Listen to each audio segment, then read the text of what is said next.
Hello friends, ಮುಂಜಾನೆ ನಾ ಅಂಗಡಿ ತೆಗೆದು ಅಂಗಡಿಯಾಗಿದ್ದೆ. ಅಲ್ಲಿ ಮುಕ್ಕೊಂಡಲ್ಲೇ ಇದ್ದೀನಿ. ಗಿರಾಕಿ ಬರ್ತಾವ ಅಟ್ಲೆ ಅವನು ನನ್ನ ಫ್ರೆಂಡ್ ಬಂದ. ಕುಡಿಬೇಕ ಜೀವನದಾಗ ಏನ್ ಶಾಂತ ಇರಲ್ಲ.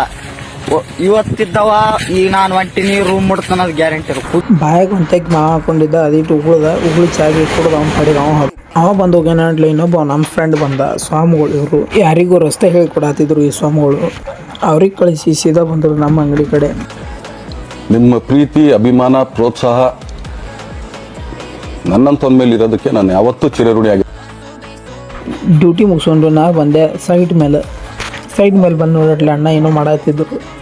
ಅಲ್ಲಿ ಹಾಕೋದಿತ್ತು ಕಾಂಕ್ರೀಟ್. ಇಂಟು ಮನೆಗೆ ಒಂದು ನಾನು ಬೇಕಿದ್ದ ನಾ ಜಳಕ ಮಾಡಿಸಿದೆ. ಇಂಟು ನಾ ರೆಡಿಯಾಗಿ ಹೊಂಟೆ. ಡ್ರೈವರಿಗೆ ಹೋಗ್ಬೇಕಂತ ನಾ ಫೋನ್ ಹಚ್ಚಿದ್ದೆ. ಅದ್ರ ಸಂಬಂಧ ಅಣ್ಣ ಮನೆಗೆ ನಾವು ಅಷ್ಟು ಕುಡಿ ಕಾರ್ನ ಬಂತು. ಡ್ರೈವರಿಗೆ ಹೋಗಿ ನಮಸ್ಕಾರ ಹಾಕೊಂಡು ಊಟ ಮಾಡ್ಕೊಂಡು ಅವನಿಗೆ ಕಂಡೀವಿ. ಕಂಡಾಗ್ತಿತ್ತು ಹೋಗ ಮುಂದೆ ಹಂಗೂ ಹಿಂಗೂ ಮಾಡಿ ಕಾರ್ನ ಹೋಗಿದ್ದೆ. ಬರೋ ಸ್ಕೂಟಿ ಮೇಲೆ ಫುಲ್ ತಂದಿತ್ತು ರೀ. ಅಂತೂ ನಡಿ ಸಾಯ್ತಪ್ಪ.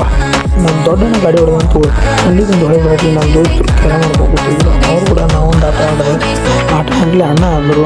ಅಂಗಡ ಹುಡುಗನ ಬಲ್ಲಿ ಗಾಡಿ ಇಲ್ಲ ಅದಕ್ಕೆ ಮನೆಗೆ ಬಿಟ್ಟು ಬರತ್ತಂದ್ರು. ಅವನಿಗೆ ಹೊಂಟೆ ಬಿಟ್ಟು ಬರ್ಲಕ್ಕೆ ಮನೆಗೆ ಬಿಟ್ಟು ನಾ ಸೀದಾ ಮನೆಗೆ ಬಂದೆ. ಅಷ್ಟೇ ಕಾಯಿಸಿ ಬ್ಲಾಗ್ ಕಮೆಂಟ್ ಮಾಡಿ ಸಬ್ಸ್ಕ್ರೈಬ್ ಮಾಡಿ. ಬಾಯ್.